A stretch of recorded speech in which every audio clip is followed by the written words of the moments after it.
આપણા આજના મુખ્ય વક્તા જયભાઈને મંચ ઉપર બોલાવીએ તે પહેલાં ઉપસ્થિત સૌ મહાનુભાવોને વિનંતી કરીશ કે તેઓ દીપ પ્રાગટ્ય માટે મંચ ઉપર આવશે. અહીંયા ઉપસ્થિત સૌ મહાનુભાવોને લોકસત્તા જનસત્તાના સીએમડી સંજયભાઈ આપણી સાથે મંચ ઉપર લાવે.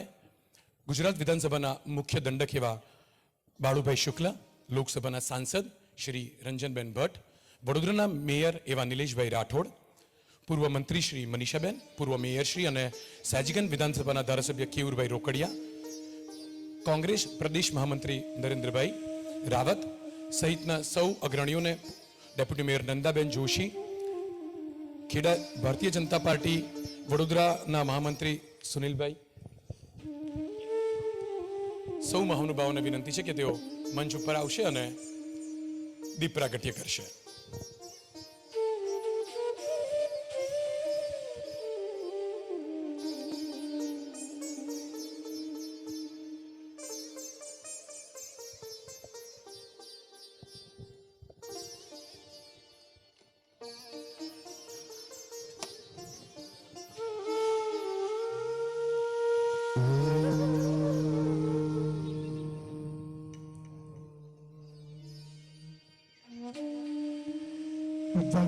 वक्रतुंड महाकाय सूर्यकोटि समप्रभा निर्विघ्नं कुरु मे देव शुभकार्येषु सर्वदा सर्वकार्येषु सर्वदा या देवी सर्वभूतेषु वाणीरूपेण संस्थिता नमस्तस्यै नमस्तस्यै नमस्तस्यै नमो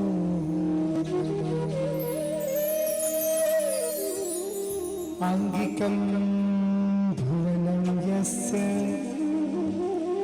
वाचिकं सर्ववाङ्मयम्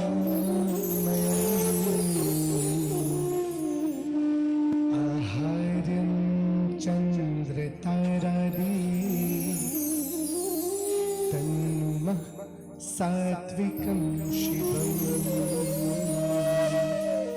तन्नमः सात्विकं शिवम् तन्नमः सात्विकं शिवम्.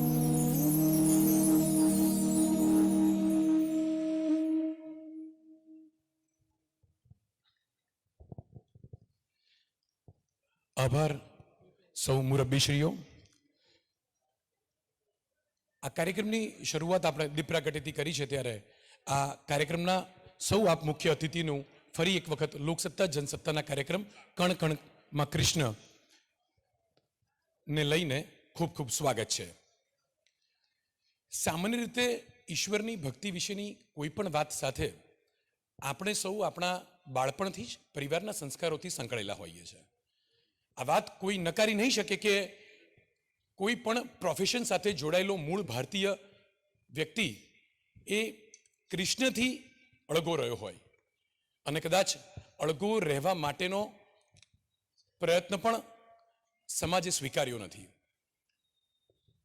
કૌશલભાઈએ ખૂબ સુંદર વાત કરી કે નરસિંહ મહેતા જ્યારે શિવ ભક્ત હતા ત્યારે કેવી રીતે તેમનો કૃષ્ણ ભક્તિ તરફનો વળાંક આવ્યો અને તેમના જીવનના દરેક એવા ક્ષણમાં કૃષ્ણ તેમની સાથે ઉપસ્થિત રહ્યા.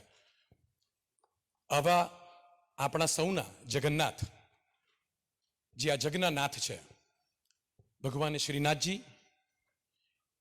ક્યાંક આપણે એને ગૌરક્ષક તરીકે ગોવિંદ તરીકે ઓળખીએ છીએ, દ્વારકાનો દ્વારકાધીશ, ડાકોરનો રણછોડ, અને જેનું આકર્ષણ માત્ર એના નામમાં સમાયેલું છે એવા કૃષ્ણ વિશે ખૂબ સઘળી વાતો સમજાવનાર આજના મુખ્ય વક્તા જયભાઈ વિશે થોડી વાત કરીએ. સામાન્ય રીતે કોઈ પણ વ્યક્તિ જ્યારે પોતાના જીવનમાં ફક્ત ઈશ્વર વિશે વાત કરવી અને આ કામને જ પોતાનું પ્રોફેશન બનાવે, એ સ્વાભાવિક છે, એ આત્માની સફળતા હશે. જયભાઈની ઉપસ્થિતિ થાય તે પહેલાં તેમના જીવન માટે લીધાયેલા નિર્ણયને લઈને હું ઈચ્છું છું કે આપ સૌના હસ્તે તેમના માટે તાળીઓનું સન્માન મળે. આમ તો જ્ઞાન અને ભક્તિ કર્મના ત્રિવેણી સંગમ એવા આ અદ્ભુત અને વૈચારિક કાર્યક્રમને આપણી વચ્ચે હવે રજૂ કરવા જઈ રહ્યા છે. ત્યારે ડૉક્ટર જય થરૂર ભગવદ્ ગીતાની આધ્યાત્મિકતાનો સંસારિક અભિગમ રજૂ કરશે. અત્યાર સુધી પણ તેમણે આવા વિશેષ કાર્યક્રમો આપ્યા છે, પણ કદાચ સંસ્કારી સયાજી નગરીમાં પહેલી વખત આટલા મોટા મંચ ઉપર આપણે સૌ જ્યારે તેમના શ્રોતા બન્યા છે, ત્યારે તેઓ ભાગવદ્ ગીતાના વાચક છે, તેઓ ભાગવદ્ ગીતાના સાધક પણ છે, તેઓ ભાગવદ્ ગીતાના વિચારક પણ છે, અને આજે આપણે તેમનો પ્રચાર અનુભવ પણ લેવાના છે. આમ તો ડૉક્ટર થરૂરના કમ્યુનિકેશન અને તેઓ પોતે મૂળ બ્રેન્ડિંગના સ્કોલર છે, એટલે આજે એક કૃષ્ણ બ્રાન્ડ કેવી રીતે આપણે સમજવી તેમના સ્કિલ્સ આપણને ડૉક્ટર થરૂર વિશે અને ડૉક્ટર થરૂરના મુખે સાંભળવા મળશે. ગુજરાતના તત્કાલીન મુખ્યમંત્રી વિજય રૂપાણી સાહેબ, ગોવાના મુખ્યમંત્રી પ્રમોદ સાવંત સુધી તેઓ કમ્યુનિકેશન માટે પણ કામ કરી ચૂક્યા છે. હવે એ વાત પરથી સમજી શકાય કે કેટલી વિશેષ જવાબદારીઓ તેમણે પોતાના જીવનમાં નિભાવી છે. પાછલા કેટલાક વર્ષોથી તેઓ ભગવદ્ ગીતાને જન જન સુધી કમ્યુનિકેટ કરવાના પ્રયાસમાં લાગ્યા છે. તેઓ ખરેખર કૃષ્ણ ભક્ત છે. હું એમ માનું છું કે જ્યારે કોઈ કૃષ્ણ ભક્તિ સાથે પોતાના જીવનને આગળ વધારે ત્યારે ભારત માટે, આ દેશ માટે, આ ભૂમિ માટે તેઓ ન માત્ર કૃષ્ણ ભક્ત પરંતુ તેઓ રાષ્ટ્રભક્ત છે. આપણે આવકારીશું ડૉક્ટર જય થરૂરને.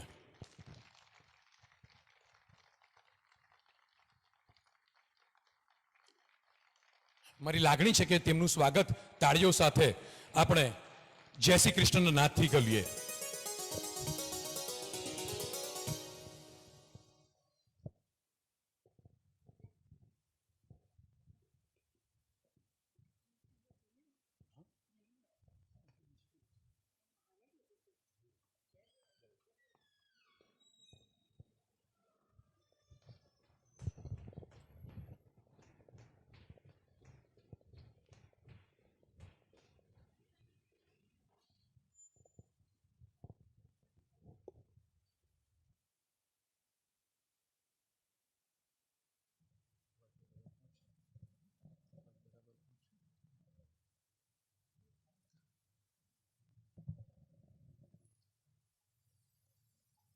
મિત્રો, આપણે શાંતિ મંત્રથી આરંભ કરીએ. ઓમ સહનાવવતુ સહનૌ ભુનક્તુ સહ વીર્યં કરવાવહૈ તેજસ્વિનાવધીતમસ્તુ મા વિદ્વિષાવહૈ. ઓમ શાંતિ શાંતિ શાંતિ.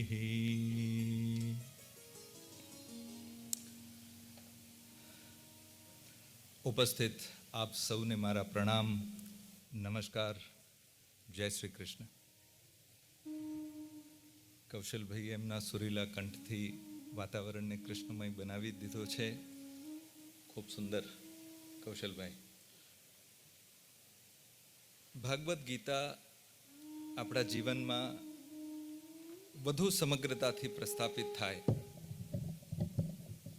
આપણા જીવનમાં ભાગવદ્ ગીતા એ સદૈવ પ્રજ્વલિત રહે અને આપણા જીવનને અને આપણા કાર્યને દીપ્તિમંત કરે, એવા એક ઉદ્દેશથી, એવા એક અભિગમ હેઠળ ભાગવદ્ ગીતા ફોર ઓલ એના અંતર્ગત કણ કણ કૃષ્ણનું પ્રથમ વ્યાખ્યાન લઈ અને આજે હું વડોદરામાં આપ સૌની સન્મુખ ઉપસ્થિત છું.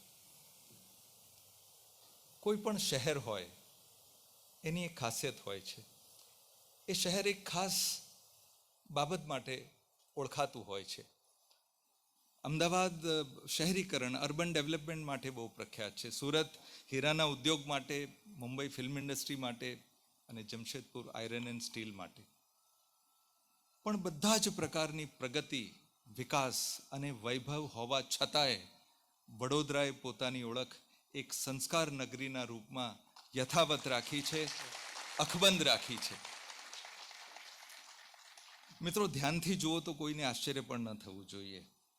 સનાતન ધર્મની અંદર અતિ પવિત્ર અને શક્તિશાળી ગાયત્રી મંત્રના દ્રષ્ટા ઋષિ વિશ્વામિત્રની આ તપોભૂમિ છે. વિરાટ વટવૃક્ષ સમાન મહાપુરુષ મહારાજા સયાજીરાવ ગાયકવાડ સાહેબ અને એમની વડવાઈઓ સમાન ડૉક્ટર ભીમરાવ રામજી આંબેડકર, યોગી અરવિંદ જેવા યુગ પરિવર્તકોની આ આશ્રય ભૂમિ છે. આ જ વર્ષે ભારતને એક ઓસ્કર મળ્યો છે. પણ સમગ્ર ભારતને ફિલ્મ ઇન્ડસ્ટ્રી આપનારા દાદા સાહેબ ફાલ્કેની ભૂમિ એટલે વડોદરા. ભારત રત્ન વિનોબા ભાવે હોય કે નોબેલ લોરિએટ વેંકટરામન રામકૃષ્ણન, એમની ભૂમિ એટલે વડોદરા. સમાથી સિલિકોન વેલી સુધી વડોદરાની શક્તિનો પરિચય મળે છે. 21મી સદીમાં ડેટા સ્ટોરેજની અંદર ક્રાંતિ સમાન પેન ડ્રાઈવના આવિષ્કારક અજયભાઈ ભટ્ટ એ આપના વડોદરા વાસી છે. મિત્રો, વડોદરાની ઇમારતો, વડોદરાના જે ભવન છે એની નીચે જે પાયો છે એ પાયો આજે પણ સંસ્કારનો છે. સંસ્કારની માવજત, મૂલ્યોની જતન એ વડોદરાની ઓળખ છે. માટે વડોદરાને વંદન. વડોદરાને વંદન અને આપ સૌ વડોદરાવાસીઓને અભિનંદન. અમદાવાદમાં કોઈ અન્ય કારણથી લોકસત્તા જનસત્તાના વડા સંજયભાઈને મળવાનું થયું. મેં એમને અમસ્તા જ કહ્યું કે નયા ભારત નિર્મિત થઈ રહ્યું છે, ભારત પોતાના સ્વર્ણિમ ભવિષ્ય તરફ પગલાં માંડી રહી છે. ત્યારે જો ભાગવદ્ ગીતાનો સથવારો આપણને સદૈવ હોય તો આ કાર્યમાં આપણે વધુ સમગ્રતાથી આગળ વધી શકશું, વધુ શક્તિથી આગળ વધી શકશું. એટલે ભાગવદ્ ગીતા ફોર ઓલના વિચારની મેં વાત કરી. એક ક્ષણનો પણ વિલંબ કર્યા વગર સંજયભાઈએ મને કીધું કે આ યજ્ઞ કાર્યની શરૂઆત વડોદરાથી જ થવી જોઈએ. વડોદરાના આશીર્વાદ ક્યારેય એળે જતા નથી. વડોદરાના આશીર્વાદ ફળે ફળે અને ચોક્કસ ફળે. એટલે આજે વડોદરામાં હું આપ સૌની સન્મુખ ઉપસ્થિત છું. એકને કહી દૂજેને માને, કૃષ્ણ કહે દોનો જ્ઞાની. એટલે આ રીતે બરોડા આવવાનું થયું છે.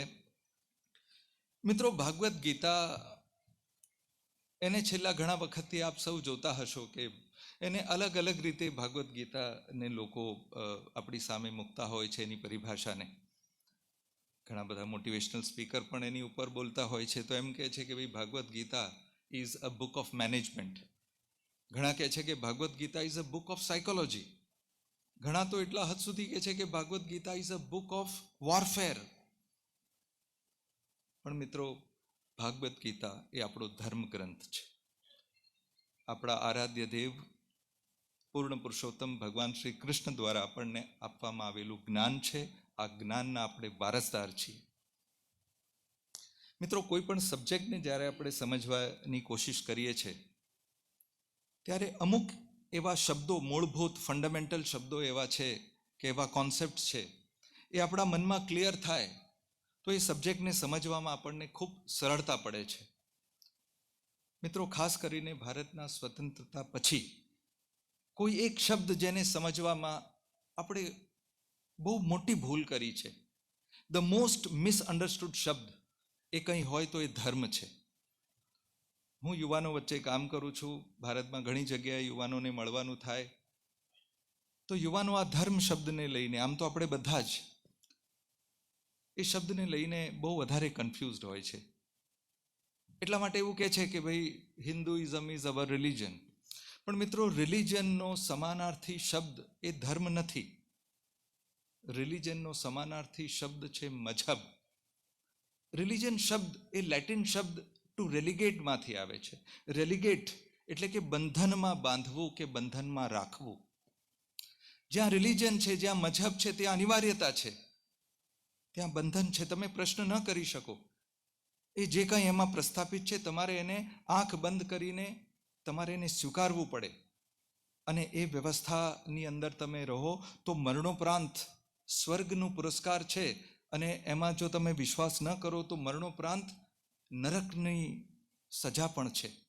આ પ્રકારનું કોઈ બંધન, અનિવાર્યતા એ ધર્મ નથી. આપણે India is a land of seekers. India is not a land of believers. આપણે સત્યને શોધીએ છીએ, સત્યનો અનુભવ કરીએ છીએ અને એના પ્રકાશમાં જીવન જીવીએ છીએ. મિત્રો, ધર્મ, ભાગવત ગીતા આપણો ધર્મ ગ્રંથ છે. ભાગવત ગીતાના 701 શ્લોક છે. ભાગવત ગીતાનો પ્રથમ શબ્દ છે ધર્મ, એટલે કે પ્રથમ શ્લોકનો પ્રથમ શબ્દ છે ધર્મ.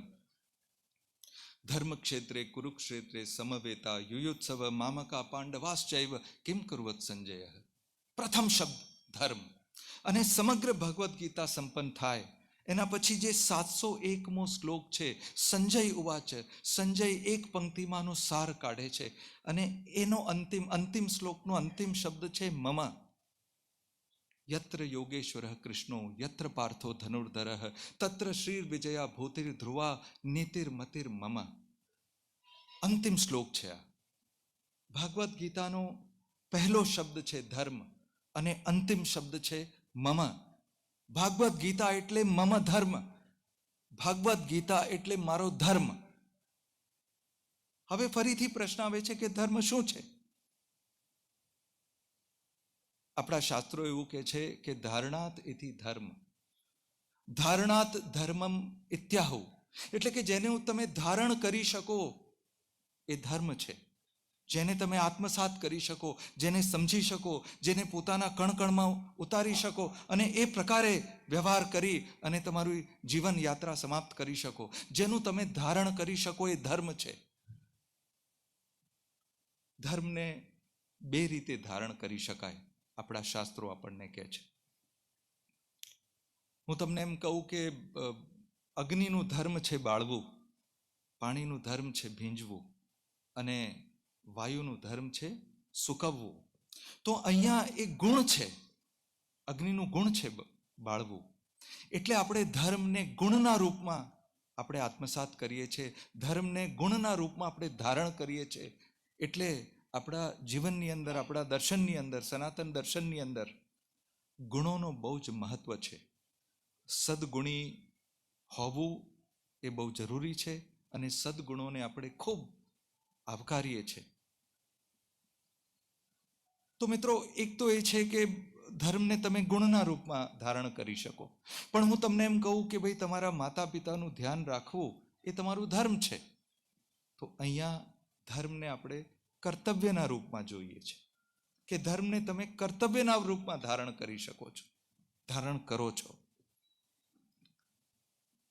આપણે એમ કહીએ કે રાજધર્મ એક શબ્દ છે, તે કે રાજાનો ધર્મ કે પ્રજાની સુખાકારી, એમનું રક્ષણ સંરક્ષણ, એની ચિંતા કરવી એ એમના કર્તવ્ય છે. પણ એ જ રાજા પુત્ર પણ છે કોઈ, તો પુત્રના રૂપમાં એમના જે કર્તવ્યો છે એ રાજાના રૂપમાં જે કર્તવ્યો છે એનાથી અલગ છે.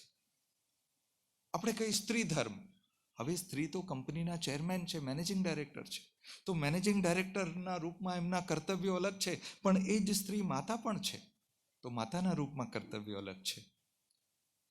મિત્રો, એક જન્મની અંદર કર્તવ્યની દૃષ્ટિએ આપણે અનેકો ધર્મોનું પાલન કરવું પડે છે જન્મથી મૃત્યુ સુધી.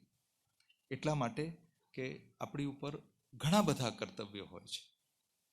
આ કર્તવ્યો ઉચ્ચ કોટીના, બેસ્ટ ક્વોલિટીના હોય, જેમાં સત્ય પણ હોય, સદાચાર પણ હોય, નિષ્ઠા પણ હોય, ન્યાય પણ હોય અને આપણને ઉચ્ચ મૂલ્યો તરફ લઈ જનારા હોય.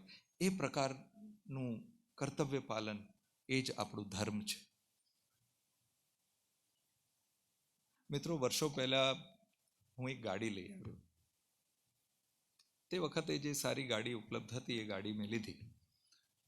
પણ જ્યારે પણ ઠંડી આવે એટલે પેલું ધુમ્મસ એ ગ્લાસ ઉપર જામી જાય. એટલે હું કપડાથી એને સાફ કરું. કોઈએ કીધું કે તમે કાગળથી સાફ કરો, એટલે પેલું ન્યૂઝપેપરથી સાફ કર. આ બધું 2-3 વર્ષ ચાલ્યું. પછી એક દિવસ મારી દીકરીના હાથમાં એક કારનું જે મેન્યુઅલ હતું એ આવ્યું. એણે મને કીધું કે પપ્પા, ડેશબોર્ડ ઉપર જે આ બટન છે ને, તમે રાઈટ સાઈડ તમે દબાવશો તો આ તમારું ફોગ 20 જ સેકન્ડમાં દૂર થઈ જશે, કારણ કે તમારા ગ્લાસની અંદર બહુ માઇક્રો સાઇઝની કોપર વાયર છે, એ ગરમ થશે અને ફોગ દૂર થઈ જશે. એટલે ફરીથી ફોગ આવ્યું, એટલે મેં કેવળ ખાલી બટન એને રાઈટ સાઈડ ફેરવી દીધું અને 20-22 સેકન્ડમાં એ ફોગ દૂર થઈ ગયો. બાકી હું તો 3 વર્ષથી હેરાન થતો હતો. મિત્રો, ભાગવદ્ ગીતા એ આપણું લાઈફ ટેકનોલોજી મેન્યુઅલ છે, જે આપણને ભગવાન કૃષ્ણએ આપ્યું છે. અને સમગ્ર જીવન જન્મથી મૃત્યુ સુધી આ મેન્યુઅલ જોયા વગર આપણે કાઢી નાખીએ એમાં શાણપણ નથી. વ્યક્તિ તરીકેની શક્તિ, સમાજ તરીકેની શક્તિ અને રાષ્ટ્રના રૂપમાં આપણું અસ્તિત્વ, એ બધાને બળ પૂરું પાડનારું જ્ઞાન એ ભાગવદ્ ગીતાનું જ્ઞાન છે. મિત્રો, ઘણી વખતે ધર્મ અને ધાર્મિકતા આ બે શબ્દો પણ બહુ કન્ફ્યુઝિંગ છે અને મને યુવાન મિત્રો આના વિશે પણ પૂછતા હોય છે. માની લો કે કોઈ વિદ્યાર્થી છે, એ વિદ્યાર્થી બ્રહ્મ મુહૂર્તમાં ઉઠીને નામ જાપ કરે છે, હરે કૃષ્ણ હરે કૃષ્ણ હરે કૃષ્ણ, પાછું મંદિર પણ જાય છે. પણ આ બધી ધાર્મિકતા છે. પણ વિદ્યાર્થીના રૂપમાં પોતાના કર્તવ્યનું, ધર્મનું, વિદ્યાર્થી ધર્મનું પાલન કરવા માટે એને વાંચવું પડશે, સમજવું પડશે અને પરીક્ષામાં જઈને લખીને એને પ્રકટ કરવું પડશે, ત્યારે પાસ થશે. મિત્રો, ધાર્મિકતા એ આત્મશુદ્ધિ માટે આવશ્યક છે. ધાર્મિકતા તમારા સત્વને વધારે છે. ધાર્મિકતા તમને ફીલ ગુડ, તમારું સેલ્ફ કોન્ફિડન્સ વધારે છે. પણ એ કર્તવ્ય પાલનનું વિકલ્પ નથી. ધાર્મિક હોવું આવશ્યક છે, પણ કર્તવ્યનું કોઈ જ વિકલ્પ નથી. કર્તવ્ય પાલન તમારે નિષ્ઠાભાવથી કરવું એ સૌથી મોટી ઉપલબ્ધિ છે મનુષ્યના રૂપમાં. મિત્રો, ભાગવદ્ ગીતાની, મહાભારતની પૃષ્ઠભૂમિ એક યુદ્ધ મેદાનની છે, રણભૂમિ. અને એમાં પણ યુદ્ધ કોઈ શત્રુઓ વચ્ચે નથી થઈ રહ્યો, ભાઈઓ વચ્ચે થઈ રહ્યો છે. અને તે વખતના, એટલે આપણને એમ થાય કે આ બે પરિવાર, બે ભાઈઓ વચ્ચેનું યુદ્ધ છે એટલે એમનું કોઈ પ્રાઇવેટ અફેર હશે, એવું નથી. તે વખતના ભારતની અંદર 90% રાજાઓ, 90%, એટલે તે વખતના 90% રાજાઓ, દુર્યોધનના પત્ની આજના વર્તમાન ભારતના મણિપુર એ બાજુના હતા. તો વર્તમાન ભારતના મણિપુરથી લઈને અરુણાચલ પ્રદેશ સુધી અને વર્તમાન ભારતના તામિલનાડુ, જ્યાં પાંડ્યન રાજાઓ મહાભારત કાળમાં રાજ કરતા હતા, આ 90% લોકોએ આ યુદ્ધમાં કાં તો કૌરવોનો સાથ આપ્યો, કાં એમણે પાંડવો સાથે સહકાર કર્યો. આ એક વર્લ્ડ વોર હતું. આ કોઈ નાની વાત નહોતી. અને હસ્તિનાપુર એ સુપર પાવરની જગ્યાએ હતું અને ખૂબ બલિષ્ઠ મહારથીઓ આની અંદર હતા. લોહીના સંબંધો હતા, એટલે ભાવનાઓ પ્રખર હતી. ભાવનાઓના આ વંટોળની વચ્ચે રણભૂમિના મધ્યમાં ભગવાન કૃષ્ણએ એક ઉત્કૃષ્ટ અને અવર્ણનીય જ્ઞાન અર્જુનને આપ્યું. મિત્રો, હું અને તમે, આપણું જીવન પણ એક કુરુક્ષેત્ર સમાન હવે બધાનું થઈ જ ગયું છે. અનેક પ્રકારના પડકારો, અનેક પ્રકારની સમસ્યાઓ, ભાવનાત્મક ડિપ્રેશન, આ તે ઘણી બધી સમસ્યાઓ આપણે ફેસ કરતા હોઈએ છીએ. એટલા માટે આવા સમયે જ્યારે આપણે પોતે આપણું જીવન એક કુરુક્ષેત્ર સમાન હોય, ત્યારે તો ભાગવદ્ ગીતાનું જ્ઞાન એ આપણા માટે ઉપયોગી નથી, અનિવાર્ય છે. અનિવાર્ય, જેના વગર કોઈ નિવારણ નથી. It is compulsory. You cannot think about living in this world without the knowledge of Bhagavad Gita. આટલું બધું મહત્વનું છે. મિત્રો, ભાગવદ્ ગીતા એ 701 શ્લોક, 18 અધ્યાય અને 4 બૌદ્ધિક આયામો દ્વારા આપણી સામે પ્રસ્તુત થાય છે. 4 આયામો છે: જ્ઞાન યોગ, કર્મયોગ, ભક્તિ યોગ અને રાજયોગ. પણ રાજયોગની અંદર જે મેડિટેશન અને ઈશ્વર સાથે કનેક્ટ થવાની જે આખી વાત છે એ ક્યાંક ભક્તિ યોગમાં અને જ્ઞાન યોગમાં પણ એનો સમાવેશ હોવાથી આપણે મુખ્યત્વે 3 યોગોના માધ્યમથી આપણે એમ કહીએ છીએ કે જ્ઞાન યોગ, કર્મયોગ અને એ ભક્તિ યોગ, આ 3ની ત્રિવેણી સંગમ છે ભગવદ્ ગીતા. પણ રાજયોગ તો છે જ. મિત્રો, મારો પ્રયાસ એ હોય છે કે હું ભાગવત ગીતાને અત્યાધિક સરળતામાં કોન્સેપ્ચ્યુઅલી આપણને ખબર પડે. મને કહેતા આનંદ થાય છે કે ઘણા બધા એટલે લગભગ 2000 એવા યુવાનો જેમની આયુ 30-35થી વધારે નથી, એવા લોકો ભાગવત ગીતા તરફ વળ્યા છે. એમનાથી લગભગ 1000-1500 લોકો મારા વ્યક્તિગત સંપર્કમાં રહ્યા છે. કારણ કે એમને એક ઈચ્છા જાગે, એમને વાત સમજાય તો પછી એમનો એ આગળ રસ્તો કરી જ લે છે. આટલા બધા મંદિરો, આપણા ધર્મગુરુઓ, હવેલી, આધ્યાત્મિક ગુરુઓ, આ બધા આપણને માર્ગદર્શન આપવા માટે તૈયાર જ છે. પણ પ્રશ્ન કરવું એ આપણી ફરજ છે. એટલે માટે હું આ જે બૌદ્ધિક આયામો છે, મારો પ્રયાસ છે કે હું બહુ સરળ શબ્દોમાં હું આપની સામે એને મૂકું. બાકી ભાગવત ગીતાને સમજવા માટે બહુ સમય લાગતો હોય છે. મિત્રો, જ્ઞાન યોગ, કૌશલભાઈ આપણા શાસ્ત્રીય સંગીતના એ પરફોર્મર છે. તો એમના 2 પાસા છે. એક તો એમણે શાસ્ત્રીય સંગીતનું જ્ઞાન પ્રાપ્ત કર્યું, નોલેજ. પછી એ નોલેજનું એક પાસું છે કે ટુ ગેઇન નોલેજ. પછી એ જે જ્ઞાન પ્રાપ્ત કર્યું એને પ્રેક્ટિસ અને પરફોર્મન્સના રૂપમાં એમણે અમલમાં મૂક્યો. એવી જ રીતે તમે કોઈ લોયર હોય તો લોનું જ્ઞાન, એનું એજ્યુકેશન લેવું પડે અને પછી તમે પ્રેક્ટિસ કરી શકો. જ્ઞાન યોગ એ નોલેજનું પાસું છે. જે જ્ઞાન આપણા માટે આવશ્યક છે એ તમામ વસ્તુઓ જ્ઞાન યોગે આવરી લીધું છે. આપણા માટે શું સારું છે, આપણા માટે શું ઉચિત છે, શું યોગ્ય છે, એનો બોધ, એનું જ્ઞાન, એ બધું જ્ઞાન યોગ છે. પછી એના આધારે તમે જે કર્મ કરો છો, કર્તવ્ય પાલનમાં જે તમે શ્રેષ્ઠ કર્મ કરો છો, એ બધું કર્મયોગનો ભાગ બને છે. અને ભક્તિ યોગ, મિત્રો, આપણી અંદર જે પ્રાણ તત્વ છે જેના લીધે આપણે બધા જીવિત છીએ એ ઈશ્વરનો કણ છે. હમણાં જ એક બ્રિટિશ ફિઝિસિસ્ટને, હમણાં એટલે થોડા વર્ષો પહેલા 2013ની આસપાસ, બ્રિટિશના એક ફિઝિસિસ્ટને નોબેલ પ્રાઇઝ આપ્યો. હવે નોબેલ પ્રાઇઝ એટલા માટે આપ્યો કે એમણે ગોડ પાર્ટિકલ શોધી નાખ્યું છે. એમનું એમ કહેવું છે કે આપણી અંદર એક તત્વ છે જેને આપણે જોઈ શકતા નથી, જેનું વિશ્લેષણ કરી શકતા નથી, અને એ ગોડ પાર્ટિકલ છે.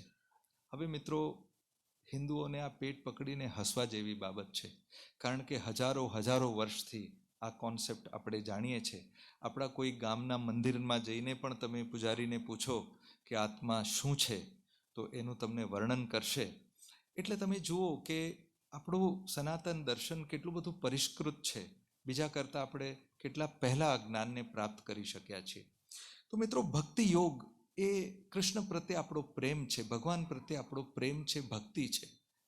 પણ મિત્રો, ભગવાન પ્રત્યે પ્રેમ એટલે ભગવાન દ્વારા રચિત આ બધા મનુષ્યો, પ્રકૃતિ, પ્રાણી, એ બધા માટે પ્રેમ. કરોડો મીલ દૂર એક સૂરજ છે, પણ તમારા હાથમાં એક કાચનો ટુકડો છે, પણ એ સૂરજના કિરણો તમારા કાચના ટુકડામાં પડે છે અને રિફ્લેક્ટ થાય છે.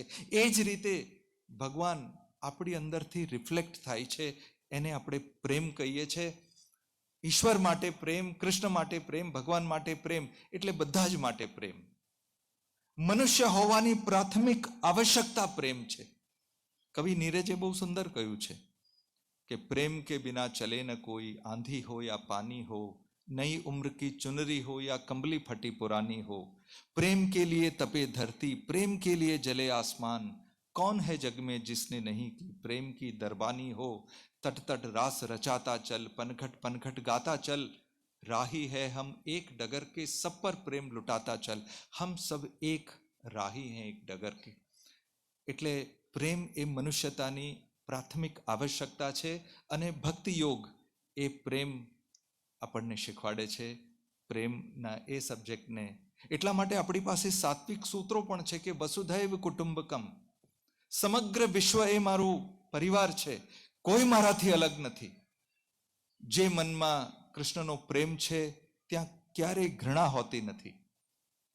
એક તો અર્જુન પહેલા યુદ્ધ કરવા માટે તૈયાર નહોતા. જ્યારે પ્રભુએ એમને તૈયાર કર્યા ત્યારે એમને ખાસ હિદાયત આપી. કીધું કે તારે યુદ્ધ તો કરવાનું છે, પણ તું જેની સામે યુદ્ધ કરી રહ્યો છે એમના માટે ઘૃણા ભાવ નથી રાખવાનો, કારણ કે આ વ્યક્તિઓ સાથે તારો યુદ્ધ નથી. તું અધર્મની સામે લડી રહ્યો છે, ધર્મ સંસ્થાપનાર્થે લડી રહ્યો છે. મિત્રો, આ ઘૃણાએ વિશ્વને અને ભારતને ક્યાં પહોંચાડી દીધું છે એ આપણે સૌ જાણીએ છીએ. એટલે ભક્તિ યોગ આ સબ્જેક્ટને આવરે છે. મિત્રો, મેં કહ્યું તેમ ભાગવત ગીતાને સમજવા માટે આમ તો એક જન્મ પણ ખૂટી જાય, પણ આજે આપણી પાસે જે સમય ઉપલબ્ધ છે એને ધ્યાનમાં રાખી અને હું જ્ઞાન યોગ ઉપર થોડી વાત કરવા માંગુ છું, થોડી વધારે છણાવટ કરવા માંગુ છું. મિત્રો, જ્ઞાન યોગને બહુ જ સાધારણ રીતે સમજવાની જો આપણે કોશિશ કરીએ કે જ્ઞાન યોગ એ શું છે, તો જ્ઞાન યોગ એટલે નોઈંગ ધ સેલ્ફ, પોતાને ઓળખવું, પોતાનો અર્થ સમજવું, નોઈંગ ધ સેલ્ફ. અને તમે જે દુનિયામાં રહો છો, જે સંસારમાં આવ્યા છો, તો નોઈંગ ધ વર્લ્ડ એટલે પોતાને ઓળખવું અને સંસારને ઓળખવું. બહુ કોમ્પ્લિકેટેડ લાગે છે, પણ જ્ઞાન યોગ તમને આના માટે તૈયાર કરે છે. મિત્રો, જે રિલિજન અને વેસ્ટર્ન ફિલોસોફી છે એ લોકો એવું કહે છે કે આ શરીર એ સર્વસ્વ છે. શરીર સર્વસ્વ છે, શરીરથી મોટું અને મહત્વનું કશું જ નથી, અને બીજું જે કંઈ છે એ બધું શરીરના અંતર્ગત છે. પણ જ્ઞાન યોગ એવું કહે છે કે આપણા અસ્તિત્વના 4 પાસાઓ છે. એક છે શરીર, એક છે શરીર કરતાં વધારે શક્તિશાળી છે મન, મન કરતા અનેકો વધારે શક્તિશાળી છે આપણી બુદ્ધિ, મન કરતા વધારે શક્તિશાળી છે આપણી બુદ્ધિ. અને ચોથું છે આપણું ચિત્ત.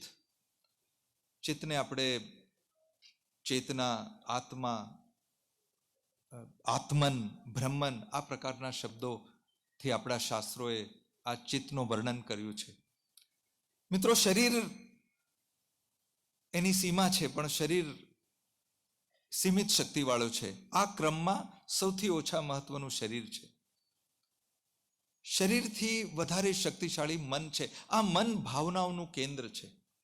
મન વિચારોની ફેક્ટરી છે. સતત નિરંતર અવિરત વિચારો આવ્યા જ કરે અને આ વિચારોને આવવા માટે તમારી પરવાનગીની આવશ્યકતા નથી. આ દુનિયા તમારી અંદર 5 ઇન્દ્રિયોના માધ્યમથી પ્રવેશ કરે છે. તમે કંઈક જોયું અને એ વિચાર બનીને તમારી અંદર પ્રવેશ કરે છે. પેલું ટર્બાઇન ફરે ને તો મેકેનિકલ એનર્જી હોય, પછી ઇલેક્ટ્રિકલ એનર્જીમાં કન્વર્ટ થાય. એ રીતે આપણા ઇન્દ્રિયો જે કંઈ જુએ છે, આપણી આંખ એને વિચારમાં કન્વર્ટ કરી આપણી અંદર એને એ વિચાર સામેલ થઈ જાય છે. આપણે કંઈક સાંભળીએ અને વિચાર બનીને આપણી અંદર સામેલ થઈ જાય છે.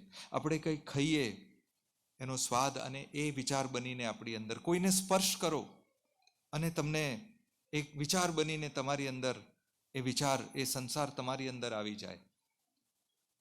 મન ખૂબ જ શક્તિશાળી છે, એટલા માટે કે બહુ બધા વિચારોને હેન્ડલ કરી શકે છે. મિત્રો, મન કરતા અનેકો ગણું વધારે શક્તિશાળી છે બુદ્ધિ. હવે મન જો વિચાર હોય, મન વિચારોની ફેક્ટરી છે, વિચારોનો સમૂહ છે. It is a group of thoughts.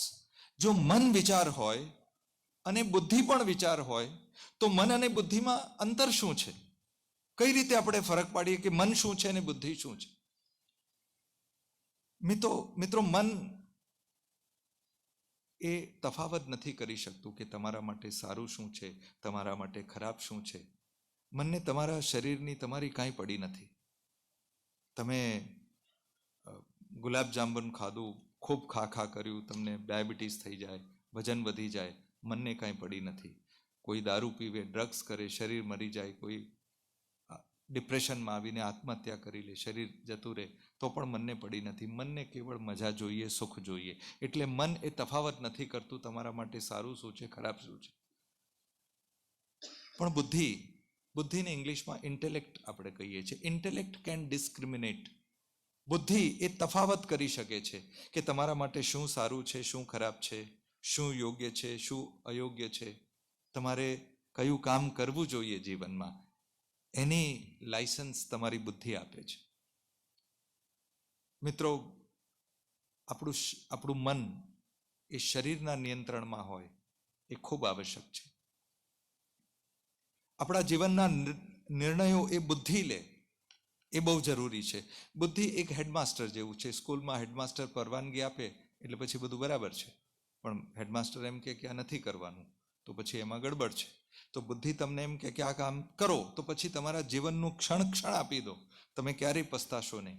પણ જો મનના આધારે કોઈ કાર્ય કર્યું છે તો દુઃખ અને તકલીફ એ ચોક્કસ આવશે. મિત્રો, આ ખૂબ ઇમ્પોર્ટન્ટ જ્ઞાન યોગનું આ બહુ ઇમ્પોર્ટન્ટ પાસું હોવાથી હું એક નાનકડું ઉદાહરણ આપીને આને વધારે આપની સાથે સ્પષ્ટ કરવા માંગુ છું. આપણે એવું માની લઈએ કે એક મોટર કાર છે, ગાડી, BMW કે એવું કંઈ સુંદર સરસ મજબૂત ગાડી, અને ખાલી એ જે ગાડી છે એનું ખાલી બોડી છે, 4 ટાયર છે, બોડી છે, અને કાર પણ થિયરી ઓફ એરોડાયનેમિક્સ પ્રમાણે બન્યું છે કે હવા આમ આવે અને નીકળી જાય. પણ હું એમ પૂછું છું કે મજબૂત ગાડી હોવાથી, બોડી ખાલી હોવાથી શું એ ગાડી ચાલશે? Let us make this. એ ગાડી નહીં ચાલે. એ ગાડીને ચાલવા માટે એન્જિનની જરૂર છે. એન્જિન બહુ પાવરફુલ હોય છે, અનેક ઘોડાઓની શક્તિ, હોર્સ પાવર, એન્જિનની શક્તિથી ગાડી એનું મૂલ્યાંકન થાય. મિત્રો, આ એન્જિન એ આપણું મન છે. હવે હું તમને ફરીથી પ્રશ્ન પૂછું છું કે ગાડી અને એન્જિન હોવા માત્રથી શું ગાડી ચાલશે? ગાડી નહીં ચાલે. ગાડીને ચાલવા માટે એક વાહન ચાલકની જરૂર છે. અને આ વાહન ચાલક એવો કે જેને ગાડી ચલાવવાની કળા પણ ખબર હોય અને રસ્તાની પણ ખબર હોય, ગંતવ્ય સ્થાન ક્યાં છે પણ એને ખબર હોય. તો બાકી જો વાહન ચાલક બરાબર ન હોય તો એક્સિડન્ટ થઈ શકે, ગાડી નુકસાન પામે, પેસેન્જરોને પણ કંઈ થઈ શકે. મિત્રો, આ વાહન ચાલક એટલે આપણી બુદ્ધિ. વાહન ચાલકના સંપૂર્ણ નિયંત્રણમાં ગાડી હોવી જોઈએ. આપણા બુદ્ધિના સંપૂર્ણ નિયંત્રણમાં આપણું શરીર અને મન એ હોવું જોઈએ. તો જ તમે તમારા કર્તવ્યોનું બરાબર પાલન કરશો. તમે જીવનમાં જે ડિસિશન્સ લેશો એ ડિસિશન્સની ક્વોલિટી એ બુદ્ધિના માધ્યમથી નક્કી થાય છે. મિત્રો, જીવનમાં આપણે શરીર અને મન એનો ઉપયોગ કરીને આપણે આખી જિંદગી કાઢી નાખીએ છીએ. આપણને ખબર પણ નથી હોતી કે આપણી પાસે બુદ્ધિ જેવું કોઈ શસ્ત્ર પણ છે જે મનથી અલગ છે.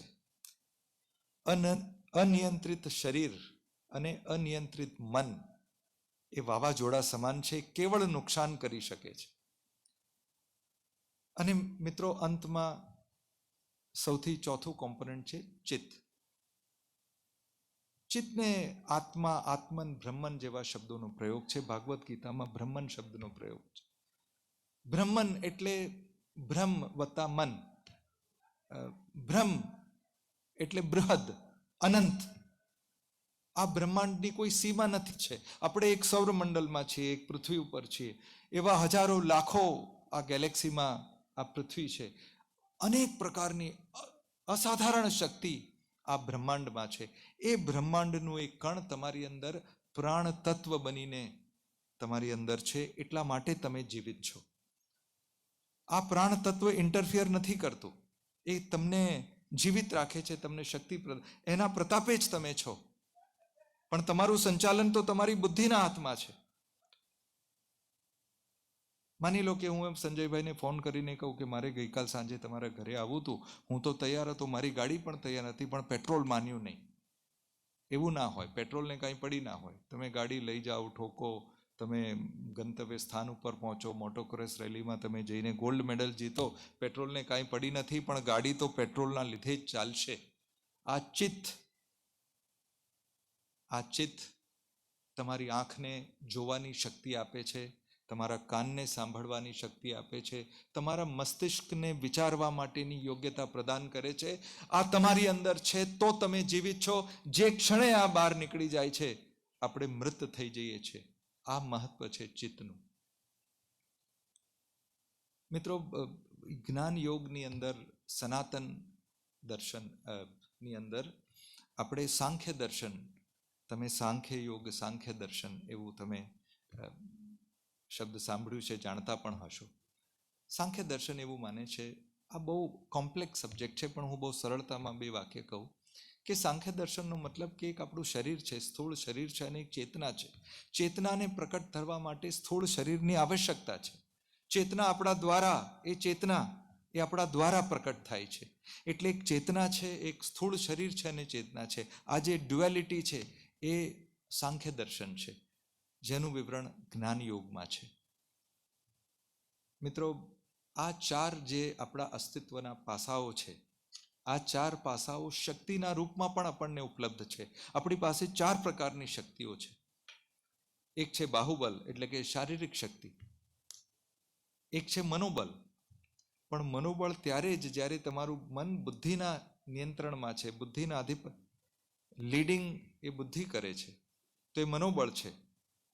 અનિયંત્રિત મન એ મનોબળ નથી. તો તમારી પાસે બાહુબલ છે, તમારી પાસે મનોબળ છે, તમારી પાસે બુદ્ધિબળ છે, અને અંતમાં તમારી પાસે આત્મબળ છે. મિત્રો, ભારતની સ્વતંત્રતા આપણે એના 75 વર્ષ અમૃત મહોત્સવ મનાવી રહ્યા છીએ. મારે તમને એટલું કહેવું છે કે ભારતની સ્વતંત્રતા એ આત્મબળનું સૌથી સરસ કેસ સ્ટડી છે. 1000 વર્ષની ગુલામીમાં ઇસ્લામિક આક્રમણકારીઓ આવ્યા અને આપણને બધી રીતે તોડી નાખ્યા, શરીરથી તોડી નાખ્યા, મનથી તોડી નાખ્યા, આપણી ભૂમિ લઈ લીધી, આર્થિક શક્તિ લઈ લીધી, મંદિરો તોડી નાખ્યા, આપણું ધર્મને નુકસાન પહોંચાડ્યું, સ્ત્રીઓ પર અત્યાચાર કર્યો. બધી રીતે આપણે તૂટી ગયા, શરીરથી, મનથી. બુદ્ધિનો તો કોઈ સવાલ જ નથી. પણ એક માણસે કીધું કે स्वतंत्रता मेरा जन्मसिद्ध अधिकार है और मैं इसे पाकर रहूंगा. 10 જ મહિનામાં, તે વખતે ભારતની આબાદી 25 કરોડની અંદર હતી.